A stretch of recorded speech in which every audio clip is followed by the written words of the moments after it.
yang sentiasa memberikan support, follow page Akmal, alhamdulillah. Dan ini adalah salah satu program yang kita sentiasa laksanakan setiap malam Jumaat, subhanallah. Selepas kita melaksanakan pengajian bacaan surah Yasin yang telah dikepalai oleh Ustaz Zulkarnain Hussein Nazir Akmal, dan seterusnya kita laksanakan setiap minggu. Tunggu tuan-tuan, setiap minggu insya-Allah kita akan panggil calon-calon ibu bapa, anak-anak, para pelajar Akmal yang telah sama-sama yang telah berjaya mencapai misi mereka hafiz 30 juzuk Al-Quranul Karim dalam tempoh setahun ataupun kurang insya-Allah. Sebelum tu, saya nak perkenalkan diri dulu. Mungkin ada sebahagian daripada kita semua yang kali pertama, mungkin sahabat-sahabat sekalian, yang kali pertama bersama-sama dengan kami, kali pertama bersama dengan saya. Sebelum tu saya perkenalkan diri, mungkin tuan-tuan sekalian belum kenal, saya adalah Ustaz Saifullah Hussein, memegang jawatan CEO Akmal, dan kami di Akmal berusaha keras kepakaran kami nak sampaikan salah satu kerja yang utama, usaha yang sangat-sangat kami beri fokus adalah kami nak membantu anda semua ibu bapa di luar sana, sahabat-sahabat di luar sana yang mempunyai impian yang besar, yang mempunyai impian untuk bantu anak-anak, mempunyai impian bagi anak-anak mereka mencapai misi hafiz 30 juzuk Al-Quran. InsyaAllah target kami untuk capai hafiz dalam tempoh setahun. Dan misi Akmal, kita nak meletakkan satu sasaran yang sangat besar, iaitu kita nak melihat, insya-Allah tuan-tuan sekalian, mohon doa daripada anda sekalian, kita nak mencapai satu sasaran 3,000 orang hufaz insya-Allah setiap tahun menjelang tahun 2025. Baik tuan-tuan sekalian, sebelum saya mulakan, mungkin kita boleh tengok sikit review tentang pengenalan Akmal. Saya ucapkan, silakan Ustaz Zulkarnain untuk kita tengok dulu sedikit pengenalan tentang Akmal. Silakan.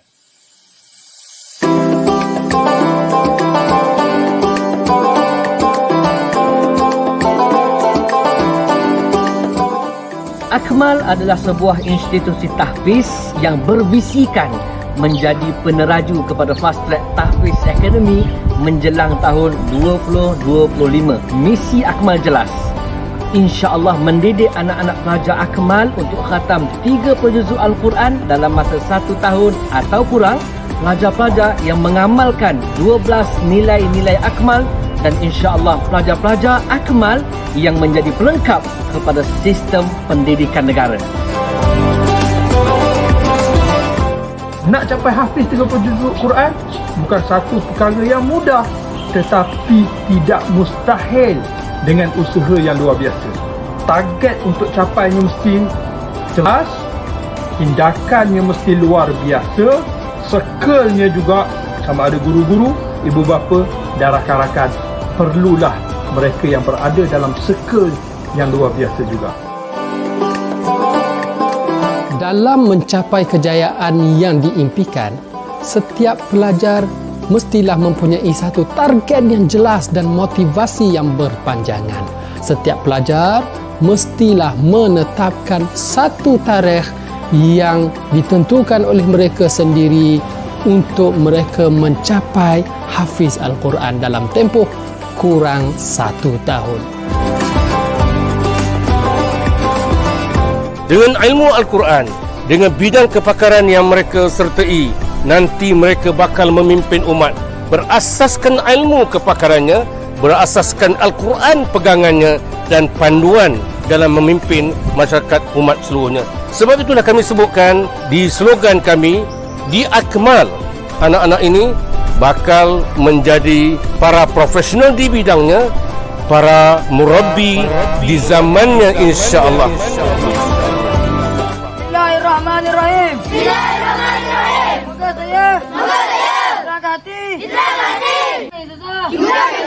Kita semangat. Diberi kejayaan oleh Allah. Tidak habis. Hafizah. Dalam masa 1 tahun. Kurang pada tahun ini insya-Allah.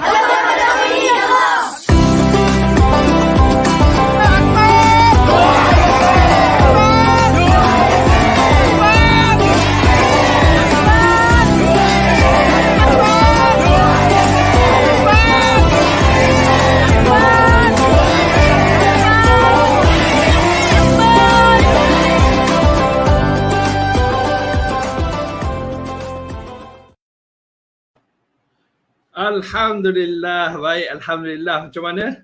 Dapat itu review secara ringkasnya tentang Akmal, apa visi misi yang telah Akmal usahakan, apa yang Akmal sedang usahakan dan apa yang kami semua sedang bekerja keras untuk mencapainya, insya-Allah. Semuanya sudah pasti tidak akan terlaksana, tidak akan dicapai kalaulah bukan kerana support ataupun bukan kerana bantuan, support, morality, support usaha yang bersama untuk kita mencapainya sama-sama. Tuan-tuan sekalian, Alhamdulillah, macam mana sebenarnya suara saya? Boleh siapa-siapa komen tak? Boleh siapa-siapa kongsikan? Siapa kongsikan suara saya? Tadi suara Ustaz Zulkarnain tadi agak sangkut-sangkut. Saya dengar apa memang sangkut-sangkut daripada KL ni, daripada Gombak, Selangor ni. Suara Ustaz Zulkarnain tadi bunyi mungkin suara yang agak yelah, tadi dia baca Yasin dengan bunyi gema, suara sedap. Masya-Allah, tabarakallah. Tapi audionya sangat-sangat terganggu. Tapi macam mana suara saya? Saya risau. Kita dah cerita panjang, kita dah bincang panjang, rupa-rupanya suara tersekat-sekat, ada gangguan, masing-masing tak dapat dengar dengan jelas. Terima kasih Puan Nur Razah Puyang. Subhanallah, terima kasih banyak-banyak. Audio dan videonya jelas, kata Puan Nur Razah. Siti Nur Fairoz juga kata jelas. Puan Sari Rita pun jelas. Puan Zaleha kata Alhamdulillah jelas. Terima kasih banyak-banyak atas respon yang telah berikan. Sekurang-kurangnya kita tahu yang suara kita jelas. Subhanallah. Jadi perkongsiannya, bila kita buat perkongsian tak adalah gangguan-gangguan, bunyi-bunyi yang bising. Subhanallah. Moga apa yang kita nak kongsikan pada hari ini akan beri manfaat yang banyak. Jadi adakah tuan-tuan sekalian dah share? Hari ini kita ada jemputan yang sangat penting. Seorang jemputan yang sangat-sangat penting dalam proses. Kita faham ini adalah proses yang dilalui ujian-ujian dan proses-proses yang dilalui oleh para mujahid dan mujahidah yang memperjuangkan nak memahami Al-Quran, nak menghafal Al-Quran. Pejuang-pejuang Al-Quran ini sudah pasti mereka ini akan melalui fasa-fasa proses-proses ujian-ujian daripada Allah Subhanahu Wa Taala. Jadi pada malam ini kita pun memilih satu tajuk yang agak berat sebenarnya. Bukan main-main. Nak bercakap pun kita risau, tuan-tuan sekalian. Kita nak bercakap, takut Allah Subhanahu Wa Taala uji kita.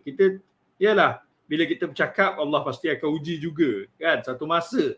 Dan ujian ini subhanallah tuan-tuan sekalian, bila kita cerita tentang ujian, sudah pasti semua orang beriman pasti akan diuji oleh Allah Subhanahu Wa Taala. Tak kira siapa, cuma tunggu turn sahaja. Sebab itulah bila kita cerita tentang ujian, tajuk kita pada hari ini pun la tahzan. Kan?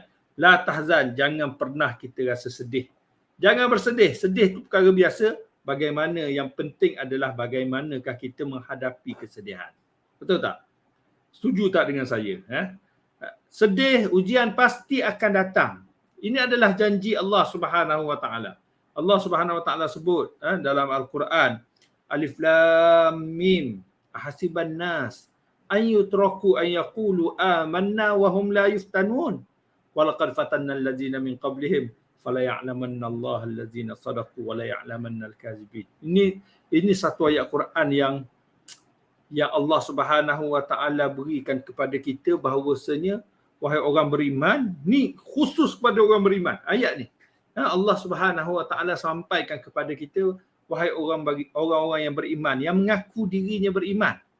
Alif Lam Mim, kata Allah, ahasiban nas an yutraku, adakah kamu wahai manusia, adakah kamu boleh merasa an yutraku an yaqulu amanna, boleh merasa selesa dan mengatakan bahawasanya kamu sudah beriman kepada Allah, wahum la yuftanun, sedangkan kamu belum diuji. Subhanallah. Maksudnya bila kita sebut tentang ayat ni, Allahu Rabbi, Masya Allah, tabarakallah. Bila kita sebut tentang ayat ni, kita sedar bahawasanya bila kita mengaku bahawasanya kita orang yang beriman, kita kena sedar perkara yang sangat penting yang kita kena sedar, sudah pasti ada masa pasti Allah akan uji kita. Adakah kamu akan boleh mengaku kamu nak hafal Quran, kamu orang yang beriman, kamu adalah seorang pejuang, kamu seorang mujahid, kamu nak memperjuangkan Al-Quran. Adakah kamu mudah nak declare diri kamu adalah seorang pejuang dan sebagainya, seorang orang yang beriman pada Allah dan Rasul, sedangkan kamu belum lagi diuji. Ini satu ayat kepada kita bahawasanya Allah Subhanahu Wa Taala berikan kepada kita melalui lidah baginda Nabi sallallahu alaihi wasallam bahawasanya orang beriman pasti diuji. Faham tak? Yang apa learning point yang kita dapat tentang perkara ini bahawasanya kamu bersyukur, kamu declare bahawasanya kamu orang yang beriman, kamu bersyukur, kamu declare bahawasanya kamu adalah seorang yang mahu menghafal Quran, pejuang-pejuang Al-Quran dan sebagainya, bersedialah. Mafhum mukhalafah. Kalau dalam konsep pemahamannya, bila Allah kata kamu pasti diuji, maksudnya apa? Maksud mafhum mukhalafah, kefahaman di sebalik daripada ujian yang pasti Allah akan berikan. Apa yang kita faham di sebaliknya adalah, apa yang kita boleh faham? Bahawasanya bersedialah menghadapi ujian. Betul tak? Dan kita semua sedar, ini kajian. Ini kajian cendekiawan mengkaji orang yang berjaya, 80% orang yang berjaya adalah mereka yang bersedia. Betul tak? Setuju tak dengan saya? 80% orang yang berjaya, ini kajian, 80% orang yang berjaya adalah mereka yang bersedia. Jadi bila Allah Subhanahu Wa Taala datangkan ayat tentang persediaan, tentang wahai orang beriman, kamu pasti akan diuji. Jangan kamu mudah mengaku bahawasanya diri kamu seorang yang beriman sedangkan belum diuji. Maksudnya Allah Subhanahu Wa Taala nak kita semua, wahai orang-orang beriman, orang Islam, pejuang-pejuang Al-Quran, orang yang nak hafal Quran, kamu pasti diuji. Betul tak? Kamu pasti akan diuji, cuma bila akan diuji, bersedialah. Jadi itu situasinya. Jangan kita bila diuji, kita bukan tak salah bila kita bersedih. La tahzan. La tahzan. Ini ayat ketika mana Nabi SAW bersama dengan Abu Bakar As-Siddiq radhiyallahu anhu, sahabat Nabi paling rapat ketika mana berlaku peristiwa hijrah. Nabi SAW berhijrah ketika mana lari melalui jalan yang lain, kan? Melalui jalan yang lain, Nabi SAW berhenti di gua, kemudiannya dalam peristiwa itu turunnya ayat ini. Turunnya ayat ini, la tahzan innallaha ma'ana. Jangan sedih, jangan rasa duka cita. Kerana apa? Kerana Allah itu bersama-sama dengan kita. Peristiwa yang sama ketika mana Nabi Musa alaihissalam, ketika mana bawa kaumnya Bani Israel melarikan diri, bawa ke satu tempat, nak larikan daripada bahayanya kerajaan yang kuasa besar dunia pada ketika itu. Fir'aun laknatullah kejar daripada belakang. Pengikut-pengikut Nabi Musa alaihissalam, Nabi Musa bawa kaum Bani Israel lari, ketika mana sampai satu sempadan, di depannya laut, di belakangnya tentera Fir'aun. Nak lari ke mana? Sama juga. Ayatnya adalah la tahzan innallaha ma'ana. Perkataan yang sama yang diguna pakai oleh Nabi Musa alaihissalam dan diguna pakai oleh baginda Nabi Muhammad sallallahu alaihi wasallam ketika mana diuji pada tahap yang tinggi. Jadi tuan-tuan sekalian, Allah Subhanahu Wa Taala pun menyebut tentang ujian ni. Tentang ujian ni Allah Subhanahu Wa Taala menyebut walanabluwannakum bisyai'im minal khaufi wal ju'i wa naqsim minal amwali wal anfus was thamarat fabashshiris sabirin. Ni yang Allah Subhanahu Wa Taala nak bila mana kita diuji. Kata Allah Subhanahu Wa Taala firman-Nya, walanabluwannakum, sesungguhnya sudah pasti akan kami uji kamu, wahai orang-orang yang beriman, bi syai'im minal khaufi wal ju', dengan kelaparan, dengan ketakutan, dengan kelaparan, wal ju' wa naqsim minal amwal, dengan kekurangan harta, tak ada cukup duit dan sebagainya, harta tak cukup dan sebagainya, wa naqsim minal amwali wal anfus, dengan kehilangan nyawa, was thamarat, dan ujian-ujian buah-buahan, waktu mana nak berjihad dan sebagainya, waktu nak bersusah payah, keselesaan, nak meninggalkan keselesaan. Allah Subhanahu Wa Taala bawa juga perkataan keselesaan. Maksudnya ceritakan juga keselesaan, nak meninggalkan keselesaan yang para sahabat nak pergi perang ketika mana buah-buahan tu sedang ranum. Jadi kamu akan diuji kata Allah. Dengan ketakutan, dengan khauf, dengan kelaparan, dengan khauf wal ju' wa naqs, dengan kekurangan harta, dengan kehilangan nyawa, dan Allah akan uji juga dengan kesenangan. Dengan kesenangan. Adakah kita mampu untuk keluar daripada zon selesa?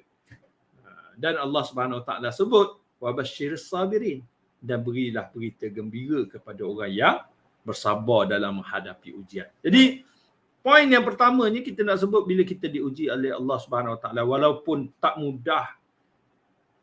Bila diuji ni, bila kita nak cerita dengan kata-kata, tak semudah lafaz kata-kata. Orang Melayu kata kan, berat mata yang melihat, berat lagi bahu yang memikul bila diuji oleh Allah Subhanahu Wa Taala. Cumanya Allah Subhanahu Wa Taala ajar kita orang yang beriman, kamu pasti akan diuji. Jadi buatlah persediaan ketika mana diuji. Saya ingat bila cerita tentang ujian, subhanallah, hafal Quran ni tuan-tuan, saya selalu sebut anak-anak yang hafal Quran, kita sentiasa kena peringatkan mereka dan buat mereka sedar bahawasanya ujian pasti akan tiba. Macam mana bentuk ujian? Allah akan uji mengikut kemampuan masing-masing. Bagaimanakah kita menghadapi ujian tu? Allah pasti akan uji. Tapi bagaimana ujian tersebut? Ikut level masing-masing. Sebab tu Nabi SAW pernah menyebut tentang ujian ni, orang yang paling teruk menghadapi ujian adalah Nabi-Nabi dan para Rasul. Orang yang paling teruk sekali diuji. Kalau kita fikir Nabi-Nabi dan para Rasul ni, orang yang paling dikasihi oleh Allah Subhanahu Wa Taala, sudah pasti paling kurang ujiannya. Tak. Bukan begitu fitrah yang Allah Subhanahu Wa Taala ajar, tunjukkan kepada kita. Bukan maksudnya lagi sayang kamu di sisi Allah Subhanahu Wa Taala, lagi beratlah ujian kamu. Subhanallah.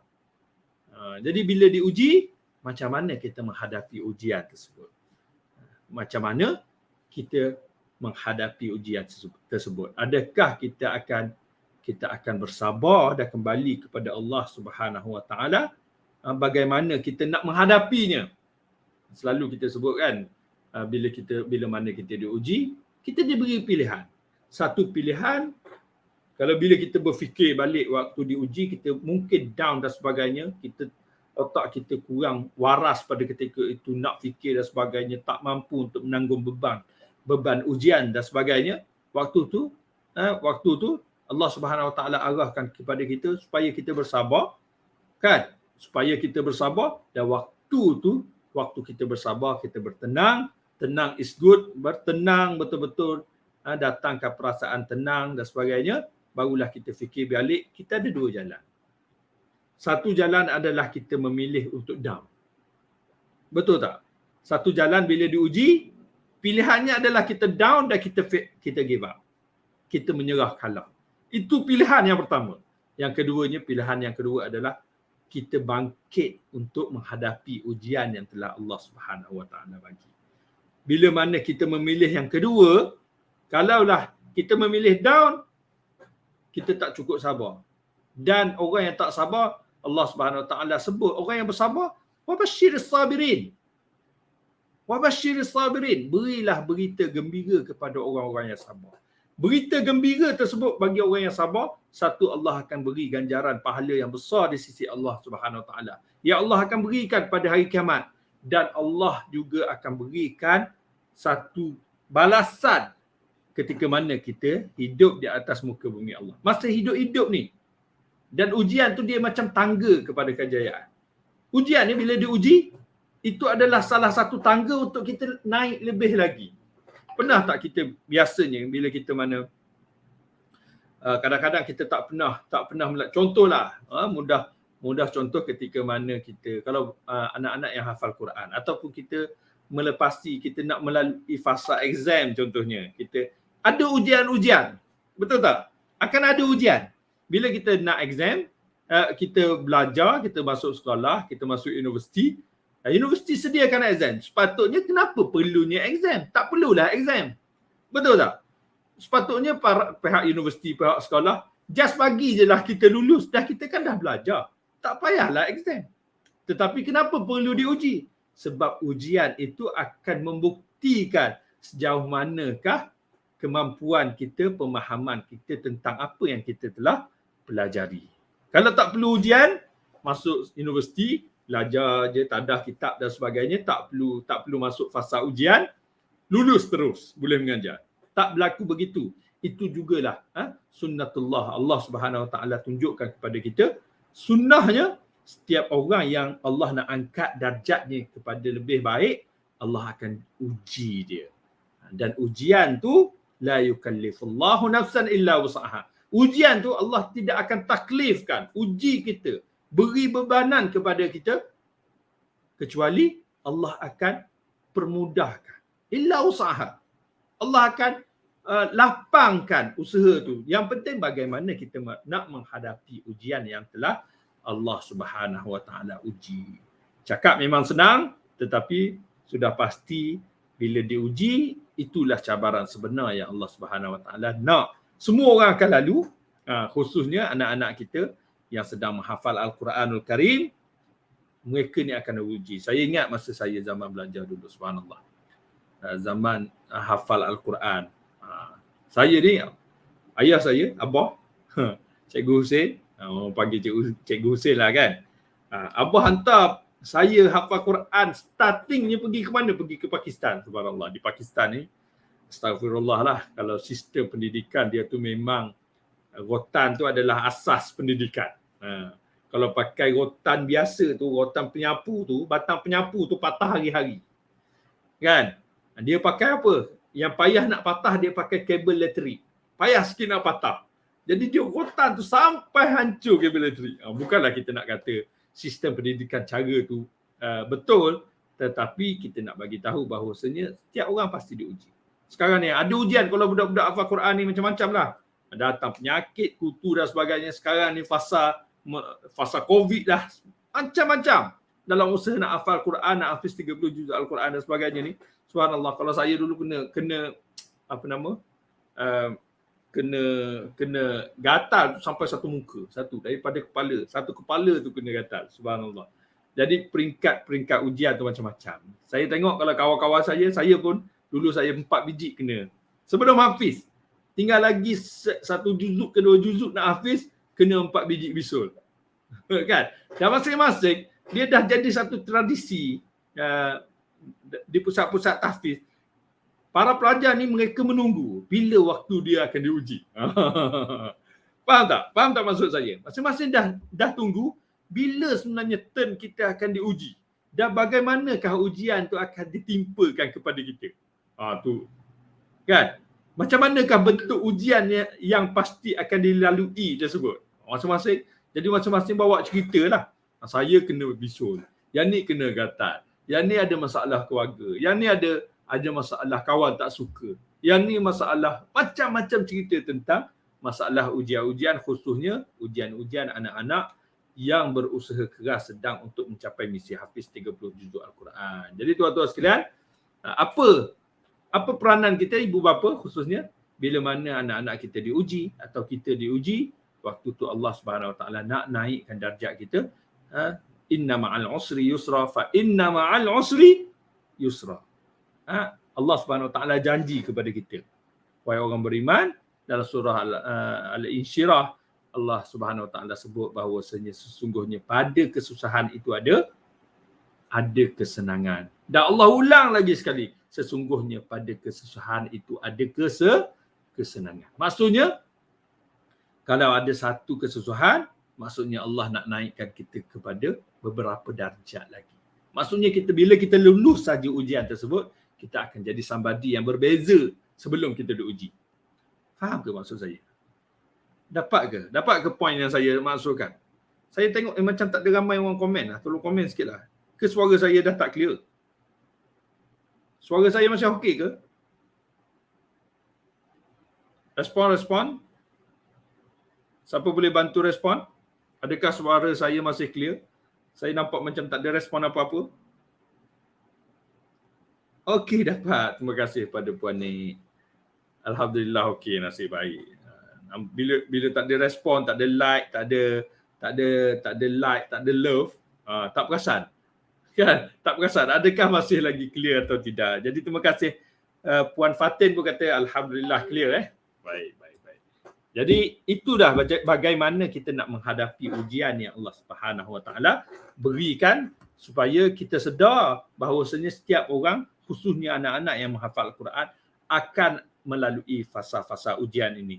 Ujian macam-macam, macam saya ulang sebut, ujian ni macam-macam konsep ujian yang Allah Subhanahu Wa Taala beri. Ada yang kehilangan ayah waktu ni dah juga kan. Kehilangan ayah, ada yang kehilangan mak, ada yang datang down yang amat sangat, ada yang seka kawan-kawan tiba-tiba tak suka dia lah dan sebagainya. Kan? Ada yang dapat penyakit, ada yang rasa kawan-kawan tak suka. Kan? Perasaan tu macam-macam ujian. Ada yang rasa nak berhenti. Ini selalu. Waktu-waktu nak hafiz tu, subhanallah, waktu tu lah nak berhenti sekolah. Ramai para pelajar, dia kalau kita tengok pengalaman di Akmal, subhanallah, ibu ayah memang wajib kena jadi orang yang lebih kuat, jauh lebih kuat berbanding anak-anak pada ketika ni. Khususnya bila mana nak hafiz. Dia ada datang satu gangguan. Anak-anak kita ni di peringkat awal, di pertengahan, biasanya di peringkat awal, di pertengahan, dan lebih-lebih lagi di peringkat yang paling akhir. Waktu tu ujian dia nak berhenti. Padahal kita tanya, bila kita cek balik, kenapa nak berhenti? Sebab ada yang jawabnya tak nak tasbih. Sebab tak nak tasbih. Selepas 25 juzuk, sekarang ni hafal berapa? Dah 20 juzuk. Tinggal lagi 5 juzuk untuk tasbih, dia dah nak berhenti sebab tak nak tasbih. Macam-macam cerita. Ada yang nak berhenti, para pelajar Akmal ni, bila tanya, kenapa nak berhenti? Sebab rasa tak sempat nak capai target. Dia dah hafal 25 juzuk. Dia target lagi sebulan, dia lagi target dia nak hafiz. Tiba-tiba oleh kerana dia fikir-fikir lagi 5 juzuk lagi nak hafiz, dia target cuma ada sebulan, dia rasa sebulan tak cukup, dia rasa dia nak give up kerana dia rasa dia tak sempat nak capai target dia. Nak berhenti pada ketika itu. Subhanallah. Macam-macam cerita tuan-tuan. Kadang-kadang kita fikir, sepatutnya kenapa nak berhenti? Okeylah. Maksud itulah nak, bila tahu punca, okeylah boleh twist balik. Tetapi kalau tak jumpa punca, berhenti. Ada juga di Akmal berlaku dan berhenti pelajar ni. Kan? Pelajar ni dah sampai pada tahap tasbih. Dia tak nak tasbih. Sedangkan sistem tasbih dalam Akmal ini adalah salah satu sistem yang sangat penting yang tak ada di tempat lain. 25 juzuk berhenti sekejap hafazan. Untuk apa? Untuk mengukuhkan hafazan. Kita risau bila khatam 30 juzuk Al-Quran, waktu tak tasbih dia berhenti terus selepas khatam, dia dah sampai impian. Benda ni berlaku di peringkat awal dulu. Dia dah capai impian nak hafiz 30 juzuk Al-Quran. Bila dia dah capai, dia terus berhenti. Mungkin ayah ada masalah kewangan ke apa ke, mungkin. Tapi kebanyakan tak ada isu tu. Isunya bila hafiz je, dia dah fed up, dah capai impian, dia berhenti terus. Bila dia berhenti, masuk ke sekolah lain, tengok tak sempat nak lancarkan hafazan tu. Kan? Dan sekarang ni kita buat sistem tasbih. Ada pelajar yang tak nak melalui sistem tasbih, nak berhenti. Kemudian ayah dia pujuk kita, mak dia pujuk kita, ustaz boleh tak nak tasbih. Kalau buat juga tasbih, saya nak berhenti. Astagfirullah. Kami di pihak Akmal, oleh kerana benda tu sistem, dan kalau kita langgar sistem yang sendiri kita buat, kan, bila kita langgar, dia kata kita tak boleh tasbih. Tak mampu juga nak tak nak tasbih, berhenti. Kita terpaksa menyerah lah. Nak buat macam mana? Kalau ujian itu pun, ini bukan ujian yang besar sangat. Ujian tasbih perlu melalui sistem tasbih. Bila diuji begitu tak mampu untuk tempuh, maka kita pun terpulang. Kalau nak berhenti pun nak buat macam mana? Sedangkan anak dah baki lagi 5 juzuk sahaja. Perlu tasbih. Tasbih tu ujian yang kalau saya selalu sebutkan, ujian tembok yang tertinggi sekali. Tembok yang paling tebal sekali. Dan pelajar-pelajar mesti, mujahidah Akmal, mesti hancurkan tembok terakhir tu untuk hafiz 30 juzuk Al-Quran. Kalau dia berjaya pecahkan tembok tu, dia khatam dengan bergayanya. Khatam hafiz 30 juzuk Al-Quran dengan lancar. Kalau dia tak mampu, kalau dia menyerah pada ketika itu, dia tak akan lancar lagi. dia tak akan lancar lagi hafazan dia selepasnya. Sebab waktu untuk hafazan ni sebenarnya, rezeki yang Allah beri waktu nak menghafal ataupun jaga hafalan ni adalah waktu berjuang menghafal Quran. Bila berhenti je masuk ke sekolah lain, anak-anak kita akan disibukkan dengan perkara lain yang dia tak sempat pun nak lancarkan hafazan. Sayanglah. Masa yang diberikan setahun, ada yang setahun lebih, ada yang kurang setahun. Berjuang bersungguh-sungguh hafal, tiba-tiba dah hafiz 30 juzuk Quran, dia pula tak lancar hafazan dia. Sayang 1000 kali. Sayang, Masya Allah. Jadi terima kasih. Clear Ustaz? Okey, semuanya okey. Ujian dan dugaan dari Allah, kata Nur Hasisah, membuatkan kita lebih kuat. Dan sebenarnya Allah nak angkat darjat kita. Kita jadi orang lain selepas kita diuji. Betul. Kita jadi orang lain. Dan bila mana kita diuji sekali lagi dengan ujian yang sama, kita boleh handle dengan selamba. Betul tak? Setuju tak dengan saya? Kita semua pernah diuji. Yes. Dan ujian yang kita pernah lalu, kalau kita pernah diuji sekali, insya-Allah ujian yang sama kalau berlaku, kita boleh handle dengan baik. Kita boleh kuasai, kita boleh kawal emosi dan kita boleh tenang dengan ujian yang datang sebab kita pernah lalu. Sebab tu kalau kita tengok kalau kita tengok bagaimana kita nak menyelesaikan masalah, salah satu cara nak menyelesaikan masalah, bila kita dapat satu ujian, kita akan cari orang yang pernah mendapat ujian yang sama. Betul tak? Kita belajar daripada orang yang pernah mengalami ujian yang sama.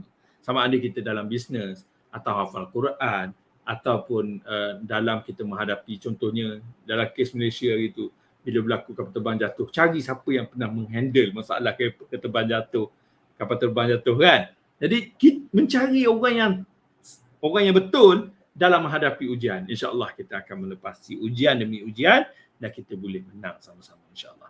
Jadi tuan-tuan sekalian, itu conclusion ya. Mungkin sahabat-sahabat sekalian boleh share, kongsikan learning point.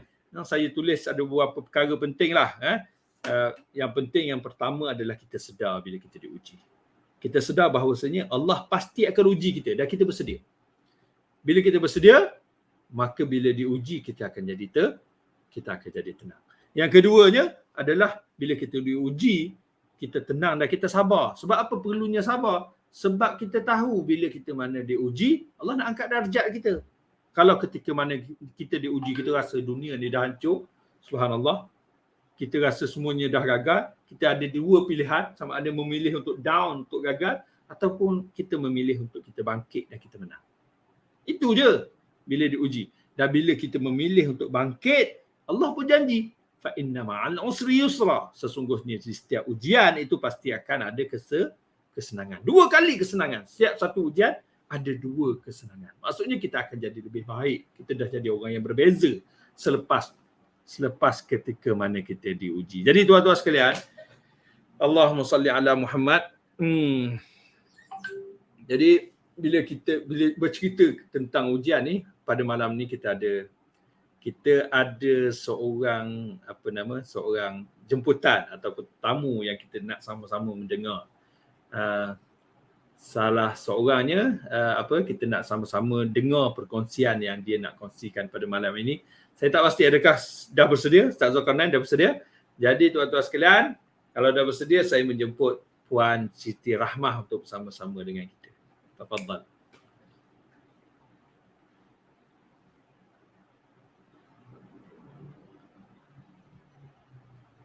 Okey, bismillahirrahmanirrahim. Terima kasih kepada Puan Siti Rahmah Sujak, Muzaffar dan neneknya Nenek Sayati, Masya Allah. Nenek daripada awal hari yang pertama, subhanallah. Waktu majlis khatam pun ada sama-sama. Muzaffar pun ada sama-sama. Apa khabar Muzaffar, sihat? Sihat. Neneknya sihat? Sihat, alhamdulillah. Bagaimana ibunya Puan Siti Rahmah? Sihat ke malam ni? Alhamdulillah Ustaz. Sihat semua. Alhamdulillah, syukur pada Allah Subhanahu Wa Taala. Tuan-tuan dan puan-puan sekalian, malam ini kita dapat satu tetamu yang sangat penting. Sebelum ni kita pun post beberapa kali cerita tentang Jaafar. Saya pun sebenarnya tak sempat nak tulis panjang.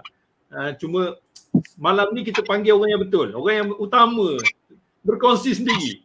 Saya pun tak sempat nak tulis, kan? Tak sempat nak tulis cerita tentang Jaafar dan banyak benda yang saya sendiri, Ustaz sendiri tak tahu tentang Jaafar, kan? Jadi hari ini kita jemput Puan Siti Rahmah bersama dengan neneknya dan Jaafar sendiri, kita dengar daripada perkongsiannya, insya-Allah. Jadi saya mulakan, insya-Allah. Mungkin Puan Siti Rahmah boleh berkongsi dulu, yang pertamanya bagaimana sebenarnya Puan boleh dapat tahu tentang Akmal dulu sebelum kita mulakan dalam tajuknya La Tahzan, kan? Bagaimana sebenarnya Puan dapat mengenali Akmal? Dan kenapa Puan pilih Akmal untuk melanjutkan pengajian Jaafar dalam misi menghafal 30 juzuk Al-Quran? Baik. Bismillahirrahmanirrahim. Assalamualaikum warahmatullahi wabarakatuh. Waalaikumsalam warahmatullahi wabarakatuh. Jadi soalan dari Ustaz ni, dia bermula pada PKP yang pertama, dan waktu itu ramai sangat pelajar memang online lah, ya, belajar online. Waktu tu Jaafar ambil hafazan dan akademik. Okay. Jadi disebabkan cuti yang terlalu panjang, saya dapati hafazan dia agak menurun. Saya ada 3 anak yang sama sekolah dengan Jaafar ya. Masa PKP itu semua dalam bidang hafazan. Jadi kebetulan Allah rezekikan dan lorongkan saya untuk memilih Akmal. Pada satu hari itu saya tengok Facebook, ya, dan saya tengok kisah keluarga Cikgu Husin. Dari situ saya mengenali Akmal dan saya browse semua post tentang Akmal. Jadi saya mendapat ilham lah waktu tu untuk orang kata bagi tajamkan lagi dia punya hafazan, ya. Saya ambil keputusan untuk tangguhkan dulu akademik dan saya nak dia tumpukan pada hafazan. Itu yang saya pilih Akmal tu, ya. Bila saya nampak dia punya ialah yang diiklankan tu, hafazan, misi hafazan setahun. Jadi saya agak tertarik di situlah pada mulanya. Masya-Allah. Okey, masya-Allah, tabarakallah. Maksudnya apa yang Puan Rahmah tertarik adalah misi untuk capai misi hafiz 30 juzuk Al-Quran dalam tempoh setahun. Waktu sebelum masuk ke Akmal, Jaafar dah hafal kan? Dah hafal dah berapa juzuk sebelum tu? Maksudnya kalau kata dah masuk hafal dan akademik, dah berapa juzuk sebelum? Kalau dengan akademik tu, saya ingat 5 juzuk lah. 5 juzuk. Masya-Allah. Okey, jadi 5 juzuk tu boleh tahu tak lama mana hafazan 5 juzuk? Dia masuk di akhir masa tu dia darjah akhir darjah 6, kemudian tingkatan 1 lebih kurang hampir 2 tahun lah. 2 tahun 5 juzuk, insya-Allah. Dalam akademik, campur akademik dan sebagainya. Ya. Sangatlah. Dan kebetulan PKP itulah yang menjadikan agak lagi drop slow sikit lah. Dengan jauh kesasan. Jadi macam mana sebenarnya Puan tengok bila target nak capai setahun ni, boleh yakin ke Jaafar boleh buat ni sebenarnya? Jaafar sendiri macam mana? Boleh rasa 1 tahun? Dan sebenarnya tuan-tuan sekalian, untuk pengetahuan semua, Jaafar berjaya hafiz 30 juzuk Al-Quran dalam tempoh, kalau kata ada 5 juzuk yang pertama sebelum dah hafal daripada sekolah lama, betul tak? Dah masuk ke Akmal kena murojaah balik, start balik kan? Kena start balik juzuk 1 balik sampai 5 juzuk. Dan macam mana yang boleh percaya boleh buat tu? 7 bulan 6 hari, betul ke? 7 bulan 6 hari, subhanallah. Satu pencapaian yang sangat-sangat membanggakan. Kita target setahun atau kurang. dan Jaafar menerima cabaran itu, Jaafar pun bukan masuk daripada awal, bukan masuk, maksud saya bukan masuk pada bulan 1, betul tak? Jaafar masuk ke Akmal bulan berapa? Ingat ke? Tak ingat dah. Tapi bulan 1 akhir gitulah rasanya. Akhir bulan 1. Oh, bukan tak sempat orientasi bersama kawan-kawan lain, betul? Saya tak sempat hantar Tak sempat orientasi. Sepatutnya pelajar-pelajar lain masuk ke Akmal di akhir, biasanya 23, 25 hari bulan 12 biasanya. 1 minggu akan melalui orientasi. Jaafar masuk-masuk je, dah akhir bulan 1, subhanallah. Dan daripada awal, macam mana Puan nampak Jaafar boleh buat dalam tempoh 7 bulan 6 hari ni? Mula-mula rasa percaya ke boleh buat ni? Masa mula-mula saya nak masukkan tu, saya ingat lagi, saya telefon, saya tak pasti Ustaz Saifullah ke, Ustaz Zulkarnain ke, saya macam tanya soalan 2-3 kali. Boleh ke Ustaz dalam setahun ni? Macam tu soalannya. Ustaz Saya kata saya sendiri rasa. boleh ke Ustaz? Ustaz balas lebih kurang 70% boleh berjaya lah menghafal dalam misi setahun itu. Jadi pada saya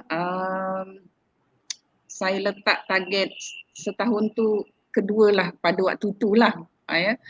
Sebab niat saya pada mulanya biar dia kuat sikit hafazan dia. Jadi kalau direzekikan bawah setahun tu alhamdulillah lah. Maknanya sistem dalam Akmal tu memang terbukti berkesan lah bagi saya. Alhamdulillah. Jadi okey. Jadi macam mana sebenarnya, mungkin boleh tanya Puan dengan, sebab saya tengok Jaafar tak silap peringkat awal-awal dia masuk ke Akmal, hafazan dia tak adalah laju sangat. Kan? Dia sama je dengan macam orang lain peringkat awal. Awal-awal Jaafar boleh hafal banyak mana Jaafar? Awal-awal selepas habisnya murajaah 5 juzuk yang pertama. 3-2 muka. Awal-awal pun dah dapat 3-2 muka. Kadang 1. Maksudnya Kadang 1 juga. kadang 1 muka. Dengan pengalaman dah pernah menghafal, mungkin ada kelebihan buat Jaafar, dah boleh masuk ke Akmal tu dah start dengan 2 muka. Ada kawan-kawan yang setengah muka, ada suku muka. Betul? Kan? Ada yang, tapi Jaafar ada kelebihan tu, maksudnya dah ada pengalaman hafal Quran, 5 juzuk yang pertama, murajaah je, kemudian dah boleh start 1 muka, boleh start dah. Dan apa sebenarnya yang semangat yang mungkin orang lain boleh belajar daripada ni? Apa sebenarnya semangat yang Puan Rahmah beri kepada Jaafar sehingga kan dia boleh capai target ni? Masya Allah, rasanya ibu-ibu lain yang dah berjaya cukup ramai dalam Akmal ni. Tapi saya mengambil daripada kisah-kisah teladan ibu-ibu ni lah yang berjaya kan. Masya Allah.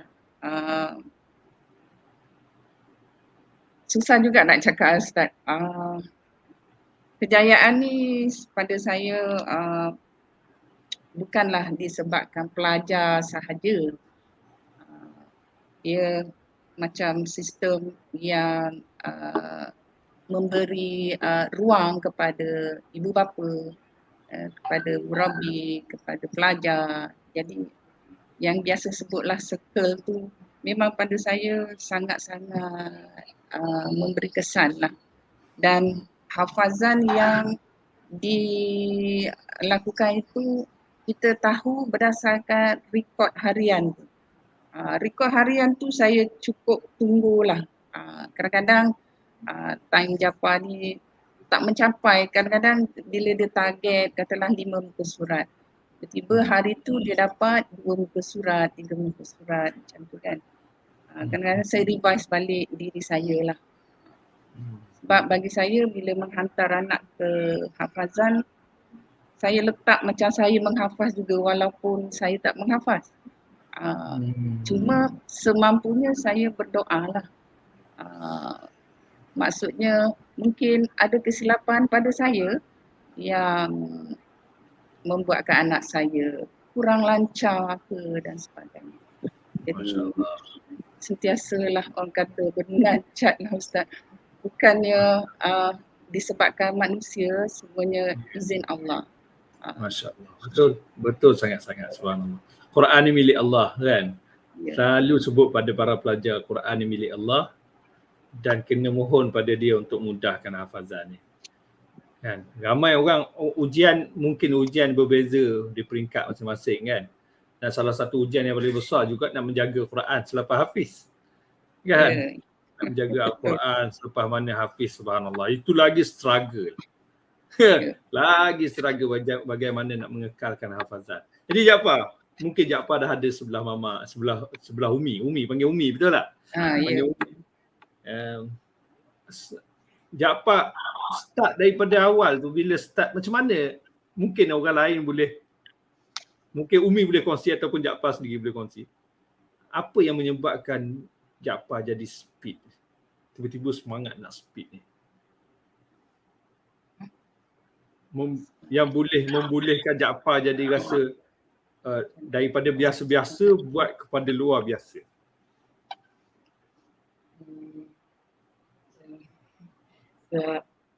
Ustaz dah target dah. Nak habis. Yang pertamanya sebab Ustaz Muiz letakkan target. Asalnya Jaafar nak target bila hafiz? Adakah capai target tu? Mula dekat 10 12 hari bulan 10. 12 hari bulan 10, okey. Asalnya letak target 12 hari bulan 10, okey. Kemudian, adakah berjaya? Tak capai 12 hari bulan 10. Yang capainya pada? 11 hari bulan 11. 11 hari bulan 11, Masya Allah. Maksudnya lambat sebulan lah. Kan? Lambat sebulan. Dah macam-macam lah peristiwa yang berlaku dalam tempoh sebulan sebelum hafiz tu. Kan? Macam-macam. Dan benda ni lah antara tajuk yang kita nak kongsi. Dan apa lagi yang sebenarnya Jaafar buatkan Jaafar laju? Dengan ini ayah doakan, ini doakan. Umi, ayah, doakan sentiasa, nenek kan, murabi doakan sentiasa. Lagi apa lagi yang membuatkan tiba-tiba jadi speed? Yang boleh share? Apa faktor dia?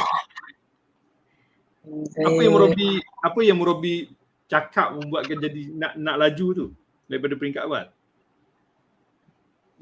Ustaz kata nak tengok semua pelajar kelas dia nak naik pentas.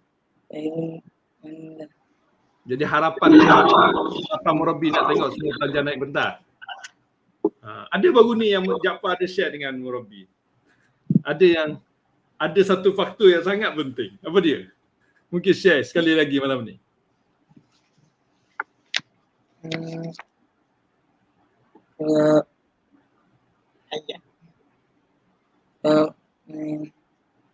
Malu dengan budak belajar 4. Dengar tak? Antara salah satu benda perkara yang menyebabkan Jaafar speed, mungkin benda ni kena ingat, benda ni sangat faktor yang sangat penting dalam sistem akmal. Dan benda ni kita masuk dalam sistem. Jaafar bengang tengok ada pelajar lain. Is tak silap saya betul lah? Is ke? Is salah seorang pelajar 10 tahun, darjah 4, yang speednya lagi laju, hafazannya lebih banyak berbanding dengan Jaafar. Jadi Jaafar rasa macam mana bila rasa tercabar ke macam mana? Malu lah. Macam kecil boleh buat. Saya tak boleh buat. Maksudnya rasa malu, rasa tercabar, rasa bengang. Macam mana budak kecil umur 10 tahun boleh buat hafazan laju? Tapi Jaafar yang dah umur 13. Jaafar 13. 14. Pelajar syabab, pelajar umur 14 tahun tak boleh. Jadi bila bengang tu fight lagi, buat yang terbaik, boleh capai lah sasaran lebih laju lah daripada Is tu, nasib baik, alhamdulillah. Is sekarang ni dah dapat ranking apa? Is dah Titan, subhanallah kan. Is sendiri dah Titan, dah hafiz 20 juzuk Al-Quran. Dan Jaafar tengok salah satu faktornya, tuan-tuan sekalian mungkin boleh catat benda ni, learning point yang sangat penting adalah faktor bengang. Faktor bengang. Jadi amalkan tuan-tuan sekalian. Mungkin Mama Uminya pernah, apa yang Umi boleh buat tentang bengang? Ada tak? Ada tak cabar Jaafar ke apa ke? Tak lah, bagi saya ialah bila saya meletakkan anak dalam hafazat ni, selain daripada Jaafar ni ada 4 adik-beradik lagi dia, tapi dalam pusat tahfiz yang berbeza lah. Tapi cuma kadang-kadang cabaran masing-masing lah Ustaz. Ya, betul. Bengang tu saya susah lah saya nak bengang. Memang jarang, cuma maksudnya bengang ni daripada Jaafar sendiri. Jaafar kena cabar ke siapa? Murabbi Muiz ke yang cabar? Ke sendiri tengok Is dapat lebih laju, rasa tercabar, rasa bengang? Kadang Murabbi Muiz kata macam budak belajar 4 boleh hantar banyak. Tak rasa malu. Tak rasa malu ke? Jadi Alhamdulillah, salah satu kunci kejayaan sebenarnya tuan-tuan sekalian. Faktor bengang adalah salah satu kunci kejayaan. Dia jadi push factor ataupun dia jadi turning point kepada seseorang untuk jadi lebih agresif. Cuma ada sebahagian dia bengang, ada kawan-kawan juga, pelajar-pelajar Akmal ni dia bengang dia malah ngaji. Kan? Ada juga yang cara fikir berbeza. Bengang lah dah kena potong, so dia malah ngaji dah. Ramai juga, betul tak Jaafar? Kan? Dia bengang dengan Jaafar, dah hafiz, dia tak sempat, sepatutnya dia hafiz dulu, kemudian dia tak nak ngaji. Ada tak macam tu? Dia malah nak speed dah, pasal dah bengang dah. Ada tak? Tak tahu lah. Ada sebahagian orang cara fikir yang berbeza. Tetapi cara fikir macam mana kita nak twist. Ambil peluang, ambil musibah yang berlaku jadi peluang yang jadi peluang bagi kita semua. Kalau kita sistem Akmal awal-awal dulu waktu PKP kan, semasa ni tak boleh balik apa dan sebagainya. Puan Siti Rahmah rasa macam mana anak tak boleh balik. Selalunya boleh balik kan. Tapi dah masuk tu PKP dah. Masuk Akmal dah PKP. Dan Akmal fikir ini adalah peluang. PKP adalah peluang bagi anak-anak untuk capai lebih cepat lagi impian. Dan Alhamdulillah kita nampak peluang ni berjaya dengan baik. Alhamdulillah. Jadi puan, bila kita cerita balik tentang La Tahzan, kita cerita balik sebenarnya tentang La Tahzan, kita cerita tentang ujian yang Allah Subhanahu Wa Taala uji. Setiap orang pasti akan diuji dengan cara yang berbeza, betul. Dan Jaafar telah melalui fasa ni.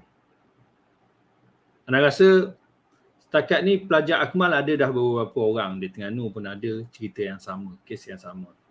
Dan Jaafar di Akmal Bukit Beruntung, keluarga Jaafar lah yang diuji salah satu ujian yang sangat berat bila mana kehilangan ayah selepas berlakunya peristiwa, tak silap saya kerana sakit jantung kan. Kerana dikejarkan. Waktu tu bila saya kontak dengan ustaz-ustaz Murabbi dan Murabbiah, macam mana dengan Jaafar kan. Murabbi ni kongsi lah, Murabbi kata Jaafar tengah down. Waktu awal-awal masuk hospital pun Jaafar dah down kan. Jaafar dah down, Jaafar stop sekejap macam tak hantar win lah waktu tu kan. Dan kita semua pun faham. Dan Jaafar sempat balik kan. Balik dengar berita tentang ayah tu, sempat balik Alhamdulillah. Jadi mungkinlah Puan Siti Rahmah boleh kongsikan kepada kita semua, boleh kongsikan pada kita semua bagaimana sebenarnya Puan dan keluarga Jaafar sendiri boleh menghadapi ujian yang sangat, saya rasa ujian ni tak boleh nak compare ujian-ujian biasa-biasa.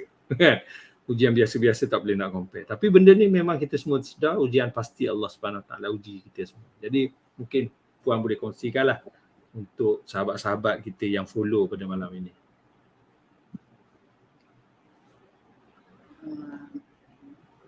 Memanglah bila difikirkan ujian itu berat, dia akan jadi berat. Tapi bagi saya ada ramai lagi yang diuji lebih berat daripada saya. Dan saya ingat pada Allah balik, ya, dan saya pastilah apa yang Allah rancang itu lebih baik dari apa yang kita rancang. Dan siapalah kita untuk menghalang semuanya itu. Dan saya pesan pada anak-anak, sebenarnya ayah sentiasa ada walaupun dalam dunia yang berbeza, dan masing-masing ada mesti tanamkan sifat atau sikap menjadi anak soleh dan salihah agar ayah menerima bahagian daripada anak, ya, yang ayah tunggu-tunggu daripada anak-anak ayah. Dan saya biasa pesan begitulah, setiap malam kalau mampu, ya, bacaan surah Al-Mulk, dan setiap minggu pula baca Yasin dan surah Al-Kahfi semampunya lah, ya, tapi jangan lupa pada ayah. Jadi setiap yang bernyawa tu pasti merasai mati. Saya ingat ayat itu. Jadi, cuma antara cepat dan lambat sahaja. Masya Allah. Maksudnya masa tu Puan terima je ketentuan daripada Allah Subhanahu Wa Taala dan beri kesedaran pada anak-anak bahawasanya ujian tu, kalaulah ayah waktu hidup dia perlukan anak-anak, waktu mati jauh lebih perlukan anak-anak. Betul kan? Ayah lebih memerlukan anak-anak ketika dia dah tak ada. Ketika yang dia dah tak ada, dia jauh lebih memerlukan kita semua. Memerlukan doa daripada anak-anak yang soleh, memerlukan usaha daripada anak-anak yang soleh untuk bantu dia di alam sana, alam yang berbeza. Dia ada, cuma alam yang berbeza. Tahniah. Subhanallah, masya-Allah, tabarakallah. Ya. Saya boleh hari ni cerita tentang ujian. Saya tak pernah diuji begini kan. Ujian macam ni. Waktu hafal Quran dulu, berjauhan dengan ayah, yes. Duduk di Pakistan. Tapi rasanya ujian dekat dengan jauh ni cerita lain. Tapi ayah ada dengan tak ada, kita dah berbeza. Apa harapan sebenarnya yang Puan mungkin boleh kongsi harapan Tuan Haji Amin, betul lah? Ayah Jaafar, Haji Amin kan? Ya. Tuan Haji Amin tentang anak-anaknya, khususnya Jaafar lah, dalam usaha capai misi Hafiz ni. Memanglah sebenarnya kita bekalkan anak-anak ni dengan jiwa Al-Quran agar mereka mampu macam menangani, mendepani cabaran-cabaran yang semakin hari semakin hebat sebenarnya. Ya, sebenarnya misi Hafiz setahun ni pun dalam proses bagi anak-anak supaya lebih mudah bagi dia, ya, untuk meneroka lagi bidang lain bersama Al-Quran. Dan kami sebagai ibu bapa sama dengan ibu bapa yang lain lah, ya, sebenarnya terlalu mengharaplah pada anak-anak yang hafaz Quran ni satu hari dia akan jadi memimpin bagi dunia yang sekarang ada. Sebab Al-Quran ni kita tak boleh hafaz semata-mata, tetapi isi di dalamnya tu kita kena korek juga. Dan anak-anak Akmal ini sebenarnya permata-permata yang sangat-sangat bernilai. Mereka lah yang akan memimpin masyarakat supaya apa yang ada dalam Quran itu sampai ke masyarakat, insya-Allah. Dan kalau kita biasa dengan Magic Circle Akmal, kami harap selepas mereka dari Akmal dah berkerjaya dan sebagainya, mereka ada circle yang lebih magic lagi, iaitu Ummah Circle. Jadi kita ada umara, ada ulama dan ada rakyat. Tiga tu circle tu kita jangan tinggalkan. Dan kalau boleh anak-anak ni biarlah berada dalam circle itu sampai bila-bila. Itu harapan kami lah. Masya Allah, tabarakallah. Jadi saya nak tanya Jaafar pula, kan? Saya nak tanya Jaafar pula. Nenek nak kongsi ke nenek? Nenek mengantuk ke? Saya nak Murabi nak tanya Jaafar pula, insya-Allah berkenaan dengan macam mana sebenarnya Jaafar menghadapi ujian ni. Yalah, hafal Quran, tengah hafal, tengah struggle, tengah speed, subhanallah. Tiba-tiba tinggal lagi berapa juzuk? 2 minggu sebelum khatam. Berapa juzuk masa tu? Lagi 2 juz setengah. Lagi 2 juzuk setengah. Allah Subhanahu Wa Taala uji Jaafar. Kan? Jaafar ni pun nama hebat, subhanallah. Nama pun kalau kita tengok hadis sirah Rasulullah, uminya pun letak umi dengan abi, ayah, kan? Abah pun letakkan nama Jaafar, subhanallah. Jaafar ni kalau kita tengok sirah Nabi, salah seorang daripada sepupu baginda Nabi SAW yang luar biasa hebat, yang diuji oleh Allah dengan ujian yang sangat besar. Dia disebut sebagai, kan? Jaafar ni seorang yang sangat hebat lah bila kita tengok sirah Nabi. Jadi sebelum Murabi nak tanya Jaafar, kita nak saksikan dulu sedikit video tentang Jaafar, majlis khatam yang telah berjaya Jaafar khatam 30 juz Al-Quran dalam tempoh 7 bulan 6 hari, insya-Allah. Boleh Ustaz Zulkarnain? Teruskan.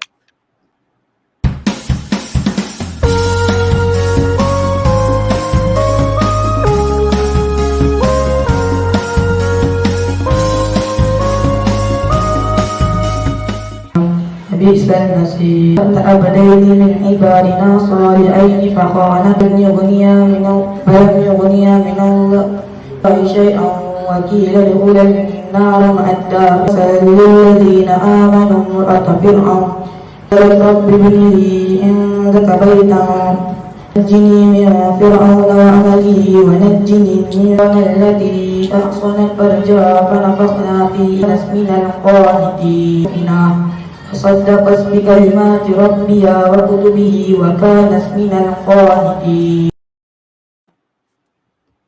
Pendek saja yang disediakan. Panjang video nanti kita akan keluar lain. Tadi Ustaz Amin hantar video kepada Ustaz Zulkarnain, short video tentang hari yang terakhir Sabah akhir, subhanallah. Jadi subhanallah, Jaafar telah berjaya mencapai misinya hafiz 30 juz Al-Quran dalam tempoh hanya 7 bulan 6 hari sahaja. Takbir. Allah. Baik. Bila kita cerita tentang ujian, Jaafar lah orang yang melalui fasa ni. Dan peluang hari ni Jaafar ada di rumah. Kawan-kawan tadi semua pergi rehlah. Tapi Jaafar sedang fasa bercuti hafiz. Subhanallah. Tak adalah join rehlah sama-sama dengan kawan-kawan. Dan rehlah ni juga adalah kita punya program khas untuk bagaimana nak mengukuhkan circle para pelajar ni. Magic circle yang sangat penting. Rohul jamaah yang sangat luar biasa. Dan rohul jamaah ini, kita tengok salah satu circle Jaafar, grup Syabab, dia sangat agresif. Antara yang terbaik di seluruh Akmal sekarang ni, tim Syabab Akmal Bukit Beruntung. Subhanallah. Dan kesan daripada circle yang sangat luar biasa ni, Jaafar jadi agresif, sangat speed. Dia speed, kawan-kawan lain pun sama-sama speed, sama-sama. Subhanallah. Jadi, Murabi nak tanyalah Jaafar, macam mana sebenarnya bila mana Jaafar dapat tahu tentang ayah yang dimasukkan ke ICU? Murabi, saya pun tak tahu, adakah sebab jantung saja ke atau ada masalah COVID masa tu? Kena COVID ke? Tak ada? Sebenarnya COVID ni dia tak ada. Tak ada, test bukan COVID kali lah. kedua pun tak ada. Masya Allah, Alhamdulillah. Semua tiba-tiba je. Tiba-tiba ke sebelum ni secara memang mendadak. Tidak secara mendadak sangatlah. Maknanya dia sebenarnya dah bergantung pada ubat jugalah untuk jantung ni. Tapi boleh lagi lah dalam keadaan sihat je. Cuma dalam sebulan 2 sebelum dia tak ada tu agak merosotlah kesihatan dia. Memang banyaklah kaedah alternatif semua dah cubalah selain daripada hospital ni. Jadi memang tahu lah dia sakit tu. Dia ada sakit jantung. Dia ada sakit jantung. Cuma dia mendadak daripada sebelum tu sihat je, tiba-tiba jadi serius ke ICU. Masya Allah. Jadi Jaafar, macam mana sebenarnya Jaafar menghadapi ujian tu sebenarnya? Sebab tengok-tengok tiba-tiba selepas 3 hari, Jaafar is back. Kan? Apa yang membuatkan Jaafar rasa kuat sebenarnya untuk kembali? Boleh cerita? Mungkin siapa, Mak Umi ke, nenek, siapa, kawan-kawan ke, macam mana? Apa yang Jaafar dapat hadapi situasi tu? Dan Jaafar boleh pilih untuk down, betul? Jaafar boleh pilih dia untuk down. Peringkat awal nampak macam down, tapi kembali cepat untuk twist. Apa yang membuatkan Jaafar cepat twist? Mula tu dapat tahu sedih lah. Masa tu saya tengah nak beratur nak hantar Sabah. Di depan suruh apa yang Wasin Nisa tu. Pasal macam mana? Saya nak beratur hantar Sabah di depan tu. Okey, tengah beratur ke asal Sabah. Hantar Sabah. Waktu juzuk 26. Selepas khatam dia tasbih. Baru dia ambil tasbih, betul? Okey. Kemudian? Suraka masa tu. Baca masa janganlah apa berkata pada ibu bapa tu. Wasin Nisa. So, ni saya bukan Sakmis. So, Sakmis ni betul saya. Saya masuk buat. Umi call ke dia? Okey. Sedih lah. Minta ditandas. Masa tu terus balik ke? So, lepas saya call tu memang saya minta izin untuk balik sebab doktor dah bagi macam hint sikit lah. Dia kata kalau ditidurkan ni kebarangkalian dia 50-50 lah macam tu. Jadi saya nak anak-anak nak bersama lah dengan ayah. Semua sempat lah anak-anak balik. Semua ada kecuali seorang lah yang berada di Turki. Dia tak balik lah. Siapa? Abang? Anak saya nombor 2. Oh, sekarang belajar di mana? Di Turki. Di Turki. Oh, di Turki. Kawan dengan Ustaz Daniel ke apa? Adik bongsu saya Ustaz Murabi Daniel yang selalu buat win tu. Dia belajar di Turki lah. Dan sekarang ni Haji Hussein, ayah saya dengan Umi sedang berada di Turki pada hari ni. Pada hari ni sekarang berada di Turki. Allah alam lah jumpa ke tak. Belajar kat mana? Di Istanbul lah? Tak, di Antalya. Oh, di Antalya. Oh, kalau Daniel tu, Ustaz Daniel ada malam ni pun dia ada. Nampak dia like tu. Dia belajar di Agri. Subhanallah. Okey, kawan aku mungkin boleh sebut lah nama siapa. Siapa nama Ustaz Daniel mungkin boleh? Anak saya Ahmad Mujahid. Ahmad Mujahid, Masya-Allah. Okey Puan, Jaafar mungkin boleh kongsi macam mana Jaafar boleh cepat recover, cepat kembali. Apa sebenarnya yang Jaafar dapat kekuatan macam mana? Masa balik Akmal tu, esoknya ni nak ajak makan kedua. Nak ambil semangat sebenarnya. Masa tu dah ayah dah tak ada, balik ke Akmal. Ustaz Muiz ajak makan. Okey. So Ustaz Muiz pun cakap jangan sedih. Ustaz Muiz ceramah lah bagi motivasi. Super dengan Umi. Umi kata jangan sedih. Sikit je nak peace. Maksudnya semangat daripada Murabi Muiz. Semangat Murabi Muiz bagi kata sabar. Kena terima lah benda ni. Kalau sedih pun, jadi kalau sedih pun benda dah berlaku kan. Kena reda, betul. Kena reda. Dan Umi pun bagi telefon lagi bagi semangat. Kemudian Jaafar fikir macam mana, terus boleh twist. Tiba-tiba keluar senyuman Jaafar. Kan? Senyuman luar biasa daripada Jaafar. Jadi apa yang Jaafar boleh twist sebab cepat. Mungkin orang lain tak lalu fasa ni dan mungkin akan lalu akan datang. Boleh cepat twist tu. Go Sebab back to speed balik. ini pun arpaya juga. Saya fikir ini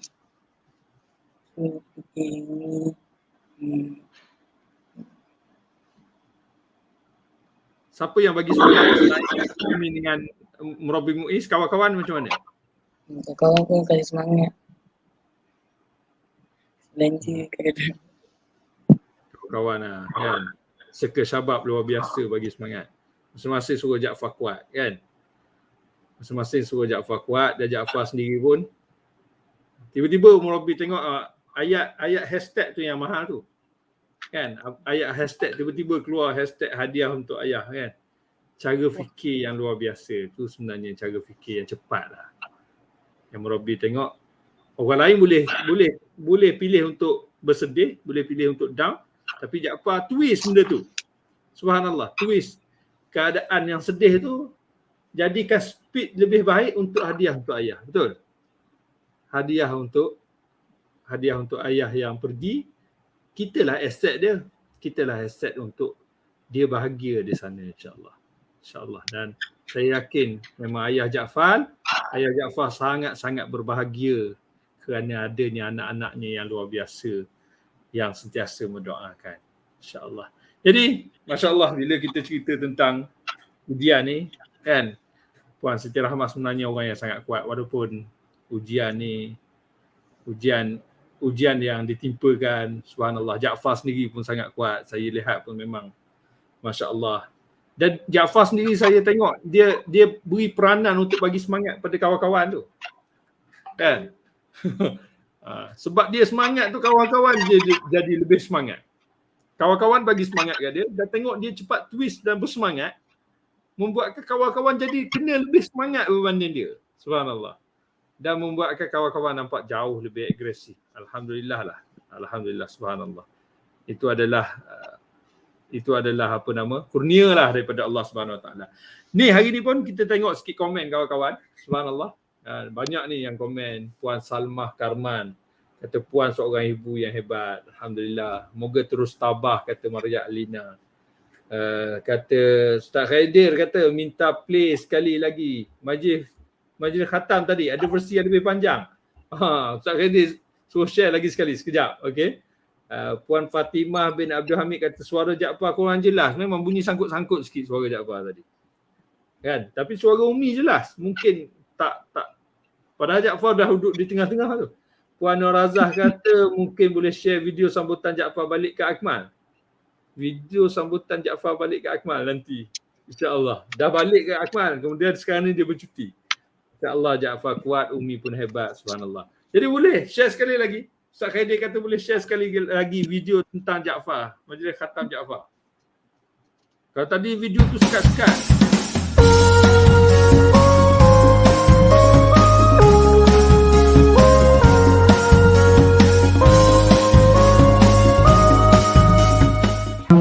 بئس المصير العبدين من عبادنا صالحين فخانة لم يغنيا من الله شيئا وكيل ادخل النار مع الداخل للذين آمنوا امرأة فرعون قالت رب ابن لي عندك بيتا نجني من فرعون وعمله ونجني من التي أحصنت فرجها فنفخنا فيه من القانتين صدقت بكلمات ربها وكتبه وكانت من القانتين. الله العظيم. تكبير الله أكبر. تكبير الله أكبر. تكبير الله أكبر.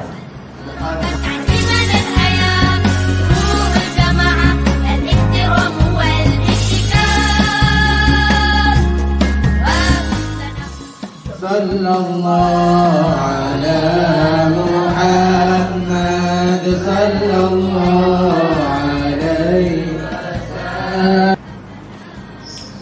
Yang saya raihkan sama-sama keluarga ada anak-anak Akmal masih ingat lagi.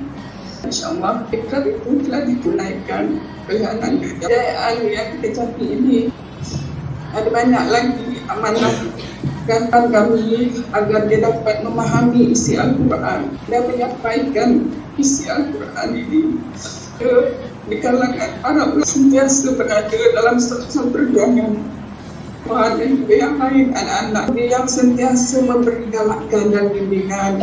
Terima kasih kepada Ustaz Saifullah, Ustaz Amir yang sentiasa mendidik seluruhnya tidak berguna untuk melakukan dapat di rumah sabak. Dia orangnya mudah saja. Setiap kalau sehari saja mi sabak, maknanya orang kata tak lagi dia bila Ustaz letak sabak tu kekuatan yang Ustaz tengok yang ada kelebihan daripada Jaafar. Hafaz tadi dia akan beri reward pada diri seperti dia akan menyanyi. Mengambil syahadat dan berjaya dunia akhirat. Amin. Tidak berada terkasa basa, berasa tak ada. Dan sedikit pesanan daripada saya. Nanti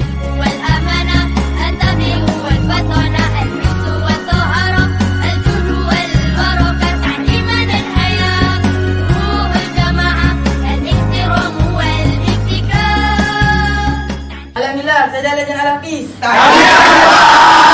Allahu Akbar! Takbir! Allahu Akbar! Takbir! Allahu Akbar!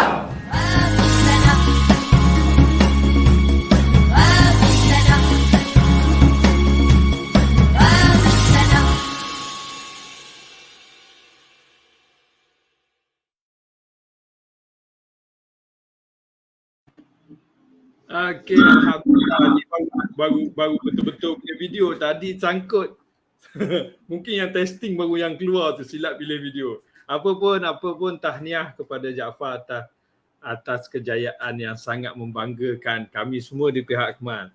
Subhanallah. Ini adalah first record lah di Akmal Bukit Beruntung. Walaupun rekod yang terpantas di Akmal keseluruhan, ada yang 2 bulan lebih hafiz 30 juzuk Quran, ada yang 3 bulan lebih, 3 bulan 20 hari yang hafiz 30 juzuk Al-Quran. Tapi Jaafar telah mencipta satu rekod benchmark yang sangat-sangat penting buat Akmal Bukit Beruntung. Subhanallah.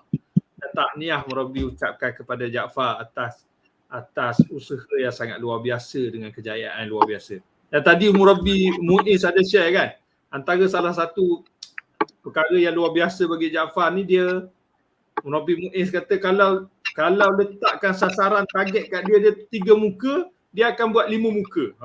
Tu antara benda yang luar biasa yang Jaafar buat. Kalau target 5 muka, dia akan target lebih lagi sentiasa, melebihi target yang Murabi dia buat. Subhanallah.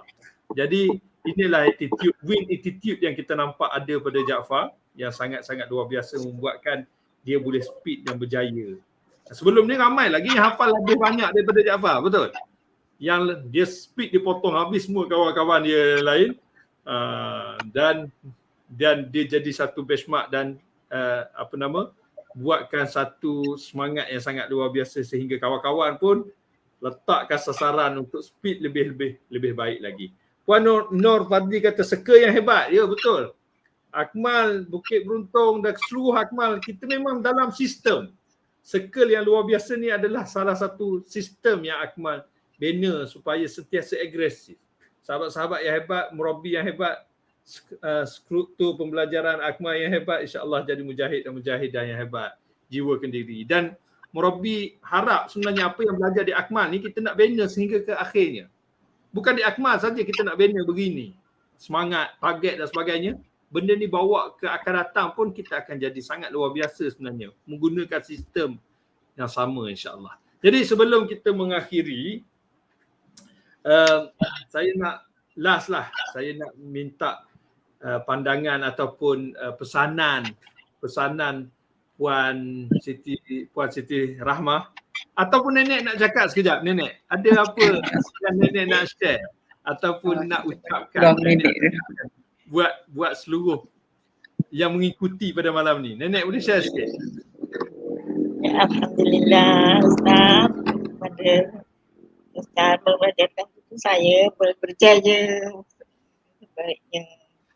Itulah nanti harapan nenek, mudah-mudahan semua yang belajar dapat yang terbaik. Masya Allah. Masya Allah. Takbir. Allah Rabbi, itu harapan nenek lah. Kita nak tengok. Jaafar kena ingat ni, banyak harapan nenek, harapan ayah sudah tentu kan. Harapan Umi pun sangat banyak buat Jaafar untuk berjaya.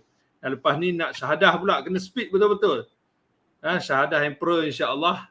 Rabbi nak Jaafar antara yang terbaik untuk mencapai syahadah Emperor insya-Allah. Jadi sebelum ada soalan yang terakhir, nak minta supaya Puan Siti Rahmah kongsikan ataupun pesanan buat sahabat-sahabat kita di luar sana. Dan mungkin ada amalan-amalan yang mungkin rahsia amalan, kekuatan bagi Puan dan rahsia amalan yang boleh sama-sama kita kongsikan untuk orang lain pun dapat manfaat sama insya-Allah.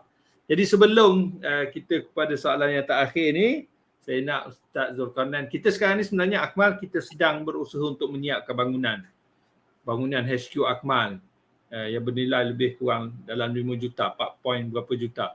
Dan sekarang ni kita dah masuk fasa yang ketiga. Dah siap, dah sedang bina bangunan, bina dinding sekarang ni insya-Allah. Jadi saya silakan Ustaz Zulkarnain, mungkin kita boleh ceritakan update terbaru tentang pembangunan Akmal.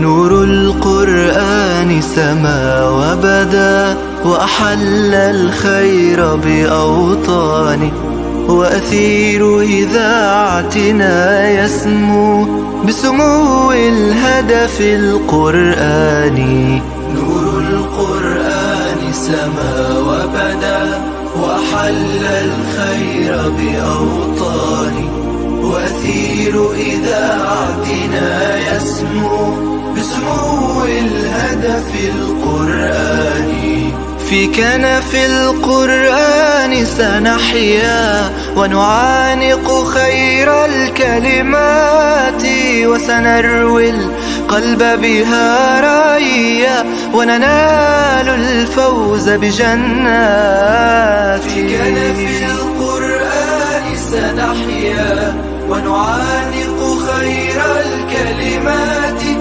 وسنروي القلب بها رايا وننال الفوز بجنات. Okey, terima kasih kepada Ustaz Zulkarnain atas video yang telah disediakan. Tu update terbaru tu tuan-tuan sekalian. Pembangunan Akmal, dinding-dinding dah start naik dah. Alhamdulillah. Fasa demi fasa, minggu demi minggu, setiap hari kerja tak pernah berhenti, kan? Kerja tak pernah berhenti. Hari kita berhenti panjang juga waktu PKP. Dan alhamdulillah, sepatutnya kita dah target untuk sempat pakai bulan 1 tahun depan pelajar untuk pengambilan pelajar baru pada tahun depan. Tapi oleh kerana berlakunya ujian daripada Allah Subhanahu Taala, PKP dan sebagainya, itulah update yang terbaru. Saya ucapkan sangat-sangat berterima kasih kepada sahabat-sahabat kita seluruh sahabat-sahabat yang sentiasa support, sentiasa menyumbang, tak putus-putus. Walaupun sikit, kalau tengok dalam akaun tu ada yang RM1, ada yang RM5, ada yang RM10, ada yang bagi RM1,000, ada yang banyak, ada yang sikit, ada yang bagi RM50,000, subhanallah. Sangat-sangat luar biasa. Saya yakin sikit ke banyak bukan ukurannya, kan? Sikit ke banyak tu bukan ukurannya. Yang diukir oleh Allah Subhanahu Wa Taala, yang dikira oleh Allah Subhanahu Wa Taala adalah keikhlasan kita. Banyak mana keikhlasan kita? Sejauh mana keikhlasan kita? Kat situlah kami cuba buat yang terbaik. Walaupun satu bata yang diinfakkan RM2.50 satu bata, itu juga kita sempurnakan insya-Allah dalam pembangunan Akmal ini insya-Allah. Terima kasih kepada seluruh para penyumbang yang sentiasa komited bantu Akmal untuk capai dan untuk menyiapkan bangunan HQ Akmal ini insya-Allah. Jadi tuan-tuan sekalian, bagi soalan yang terakhir mungkin saya nak jemput pada Puan Siti Rahmah untuk berkongsi. Mungkin ada apa-apa amalan, doa, kan? Doa, amalan dan pesanan buat semua. Mungkin sebab sahabat-sahabat kita pun perlukan dokongan semangat yang sama. Bagaimana kita menghadapi ujian ni dan bagaimana apa amalan yang membuatkan Puan ada kekuatan sangat luar biasa untuk menghadapi ujian yang kita hadapi ni insya-Allah. Saya jemput pada Puan Siti Rahmah sebagai pengakhiran lah pada soalan yang terakhir. InsyaAllah Ustaz, rasanya saya macam tak layak lah untuk bercakap mengenai tips-tips ke ataupun amalan-amalan. Saya kadang share dengan kawan-kawan. Ada lagi yang lebih hebat daripada saya sebenarnya. Cuma ialah kita sebagai hamba Allah sentiasalah ada hubungan dengan sesama manusia. Hubungan dengan Allah lebih lagi lah dijaga. Bagi saya penguat saya sekarang ialah nenek lah. Ya. Selagi ada hayat, biarlah kami menjaga, ambil kebajikan dia dan sentiasa doakan untuk dia lah. Begitu juga dengan ayah ibu saya. Walaupun dia tak ada, bagi saya doa pada Allah agar tak putus untuk saya kirimkan doa, ampunkan dia dan sebagainya. Dan harapan saya untuk anak-anak pun begitulah. Ada kesinambungan dia untuk ayah. Dan akhirnya saya sebenarnya rasa berpuas hatilah dengan sistem di Akmal ni. Dan saya ingin mengucapkan terima kasih pada pihak Akmal, murabbi-murabbiah yang cukup hebat, sangat-sangat hebat, ya. Dan doa saya agar Akmal ini jadi peneraju kepada pendidikan berteraskan Al-Quran, ya. Dan sebenarnya masyarakat kita sangat dahagakan ilmu Quran itu sendiri. Ya.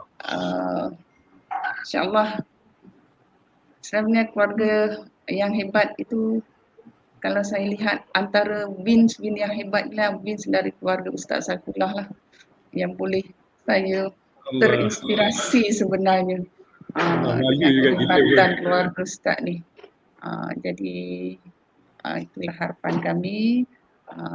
Semoga anak-anak di Akmal ini terus dapat menjadikan Al-Quran itu sebagai satu yang utama dalam hidup. Begitu saya nak ucapkan terima kasih banyak kepada Murabbi Muiz. Sepanjang PKP itu memang sebenarnya saya suka je Japar ni berada di asrama sebab dia akan flow tu dia lebih lancar lah bagi saya. Balik sebulan sekali pun tak apa. Ataupun 2 bulan sekali pun tak apa. Cuma ialah kadang-kadang kita nak berjumpa dengan anak secara bersemuka. Cuma bagi saya lah keberadaan pelajar di asrama tu dia menjadi macam dah jadi rumah dia lah, supaya dia mudah untuk mengikuti jadual dan sebagainya berbanding dengan di rumah. Ya, terima kasih banyak pada Murabbi Muiz dan kepada kawan-kawan Japar yang serumah di rumah Syabab. Saya doakan mereka semua juga terus bersemangat pada Aman, Azim, Imran, Tariq, Fazil, Zarif dan tak lupa untuk Syed Alwi. Mereka juga anak-anak yang sangat hebat sebab dengan Japar ni dah macam lebih daripada adik-beradik. Begitu close-nya mereka. Jadi itulah, terima kasih. Doakan juga untuk semua yang lain, seluruh Akmal. InsyaAllah. Allah Rabbi. Terima kasih kepada Puan Nur Rahmah atas perkongsian tu, subhanallah. Kami sebenarnya kami pun family biasa-biasa je Puan, kan. Puan sendiri pun mungkin ramai adik-beradik Jaafar. Sekarang ni dah berapa orang yang hafiz sebenarnya dalam family Jaafar? Dah ada 2 lah, termasuk Jaafar ni baru 2 Ustaz. Dengan abang kan adik? Dengan abang. Dengan abangnya, subhanallah. Jadi yang sekarang ni ada berapa orang adik-beradik Jaafar? 6. Ada 6 orang. Yang duduk dalam bidang tahfiz ni? 5. Sekarang? 5 lah. Yang hari tu datang sekali dengan kakak tu? Yang tu adik? Tu adik. adik Jaafar, masya-Allah. Insya-Allah Abu Bakar Hafizah juga akan datang insya-Allah. InsyaAllah doakan Ustaz. Sama-sama insya-Allah. Dan kami ni sebenarnya di pihak Akmal, kami sentiasa berusaha keras sebenarnya. Memang kami pun tak sempurna puan. Jangan fikir kami sempurna, sebenarnya family kami pun biasa-biasa. Cuma kami ada impian yang sangat besar dan saya pun sebenarnya daripada dulu satu keluarga kita tak cepat, tak ada seorang pun yang hafiz tahun. Tak ada pun dalam keluarga kami sebenarnya. Cuma pengalaman daripada 9 orang adik-beradik, ada yang laju, ada yang setahun lebih, ada yang 5-6 tahun ada, saya sendiri pun 4 tahun lebih. Kan? Tak adalah hebat, biasa-biasa semuanya. Tapi bila kita lihat banyak sebenarnya sekolah zaman kita belajar dulu ada kelemahan-kelemahan yang membuatkan kita rasa sepatutnya saya sendiri, saya tengok, ayah saya tengok, adik-beradik saya tengok, kebanyakan yang nak hafiz sebenarnya semua orang mampu hafiz 1 tahun sebenarnya. Kan? Cuma mood ataupun semangat tu dia datang lambat. Biasanya tanyalah siapa yang hafal Quran, 20 juzuk yang ke atas dia hafal beberapa bulan saja untuk hafiz 30 juzuk Quran. 20 juzuk sebelum 4-5-6 tahun kadang-kadang. Kan? Sebab apa? Bukan kerana dia lemah, tapi dia punya mood, speed, kesedaran, target tu ambil lambat sikit nak ada target. Biasanya budak-budak pelajar-pelajar tahfiz dia dah 20 juzuk baru dia ada tarikh bila dia nak hafiz. Perasan tak? Selalu macam tu. Jadi sebenarnya tarikh hafiz tu dan Akmal kompreskan segala, kita buat kajian tentang setiap pelajar yang hafal Quran dan setiap kelemahan yang kami ada. Kan? 9 orang adik-beradik, masing-masing ada yang laju, ada yang lambat, dan kebanyakannya lambat, bukan kebanyakannya cepat. Dan kelemahan-kelemahan yang ada tu kita cuba solve dan kita cubalah usaha yang terbaik untuk jadikan ia sebagai batu untuk kita bantu yang lain. Sebab kami yakin sebelum ni kita tengok ramai orang percaya orang hafal Quran macam tak ada masa depan. Itu tohmahan ataupun kata-kata orang luar lah kan. Kata orang hafal Quran tak ada masa depan. Walaupun kita tak setuju dan kita lawan, tapi ada sikit kebenaran di situ. Sebab apa kebenaran tu? Sebab hafal Quran terlalu lama. 5-6 tahun baru nak hafiz, tak sempat nak belajar benda lain. Dah, walaupun kita kata Imam Syafi'i tu hafal Quran, semua ulama tu hafal Quran, tapi dia tak ambil masa yang lama. Sebab tu dia dapat menguasai ilmu, ilmu yang terkandung dalam Al-Quran. Macam Puan Rahmah kata lagi, banyak lagi benda yang perlu dibelajari, insyaAllah. Jadi kalau ambil terlalu lama, dah pelajar-pelajar bila lagi lama dia sebenarnya lagi lambat. Semangat ni dia makin lama makin jam kan. Jadi kalau boleh handle, boleh cepat-cepat, waktu mood yang sangat luar biasa, 1 tahun ada target yang jelas, subhanallah, benda ni boleh capai sama-sama. Dan kami nak bantu seramai mungkin sebenarnya. Anak-anak di luar sana, ibu bapa di luar sana yang mempunyai impian yang sama seperti mana Puan Rahmah kan, seperti mana yang lain semua yang mempunyai impian yang sama nak lihat anak-anak kita ni jadikan Al-Quran sebagai teras ilmu, kita nak bantu insya-Allah. Dan sekarang ni pun kita buka untuk pengambilan pelajar tahun harapan. Siapa-siapa yang berminat untuk menghantar anak untuk hafal 30 juzuk Al-Quran dengan target yang cepat, insya-Allah dalam tempoh setahun ataupun kurang, insya-Allah. Kami bersedia sekarang ni sedang buka peluang itu. Tuan-tuan sekalian boleh layari website kami www.hafizsetahun.com. hafizsetahun.com. Struggle memang struggle, tapi sebenarnya struggle yang lambat pun struggle, yang cepat pun struggle yang sama. Lebih baiklah kita struggle cepat, insya-Allah, supaya anak-anak kita boleh berjuang lebih banyak lagi untuk capai impian selepasnya. Ilmu Al-Quran tu bukan semestinya jadi ustaz, engineer pun mesti ada ilmu Al-Quran. Saintis pun mesti ada ilmu Al-Quran. Itu yang kita target. Kan? Doktor pun mesti ada ilmu Al-Quran. Barulah selari perjuangan Quran tu, Al-Quran ni dapat diterjemahkan dengan berbagai bidang lagi, insya-Allah. Bukan semestinya ustaz je yang boleh menafsirkan Quran. Kalau saintis boleh menafsirkan Al-Quran, lagi banyak ayat tentang sains Al-Quran lebih banyak dalam Quran. Kan? Tentang cakrawala lebih banyak penerangannya dalam Quran. Semuanya kita nak tengok generasi akan datang, 10 tahun akan datang, saintis, peguam, para ulama, kan? cendekiawan, para pemimpin, para ulama, para pemimpin, semuanya adalah di kalangan mereka yang menghafal Al-Quran dan memperjuangkan isi kandungan Al-Quran, insya-Allah. Jadi terima kasih kepada Puan Siti Rahmah yang memberi masa yang sangat banyak, input yang sangat banyak. Pada Jaafar yang sama-sama malam ni, nasib baik ada sama-sama, peluang ada di rumah. Dan pada nenek juga yang memberi masa, semangat nenek ya. Semangat nenek, bila dengar tadi pun Masya-Allah, Puan Siti Rahmah kata, ini adalah karamah hidup. Kalau tengok dalam gambar Akmal kita share tu kan, itu nenek saya. Kan, nenek saya umur pun dah 56. 86. Rasanya sama usia dah kot dengan nenek. Ya, betul ke? Lebih kurang kan? Semangat sangat luar biasa. Hari-hari ajak kan, nak seronok dia pelajar Akmal ada dekat rumah dia. Ada masa dia pergi walaupun kita kena tolak naik kursi roda tu, nak tengok projek pembangunan Akmal. Subhanallah, semangatnya sangat luar biasa.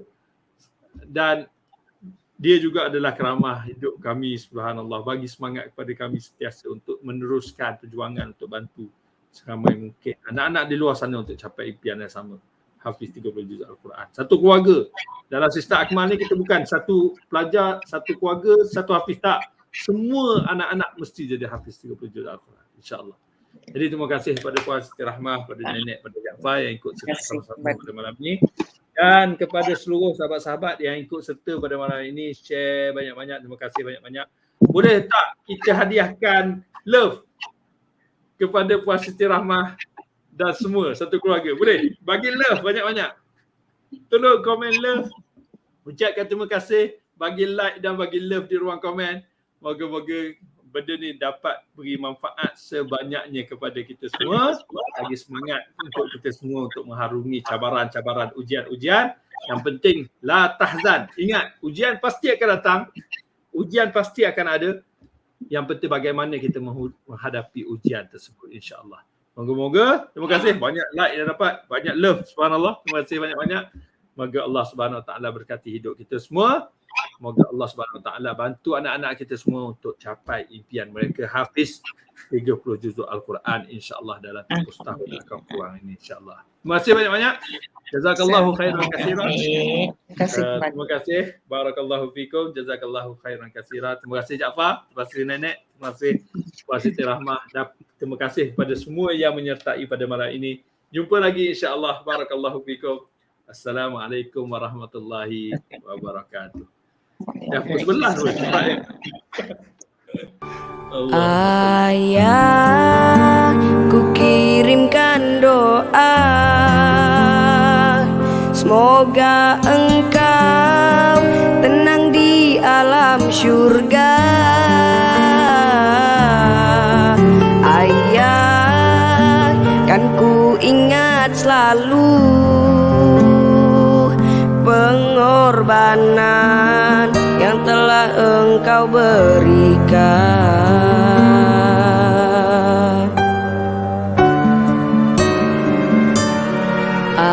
Ayah, terlalu cepat kau pergi, meninggalkan aku sendiri. Ayah, tak bisa aku ingkari.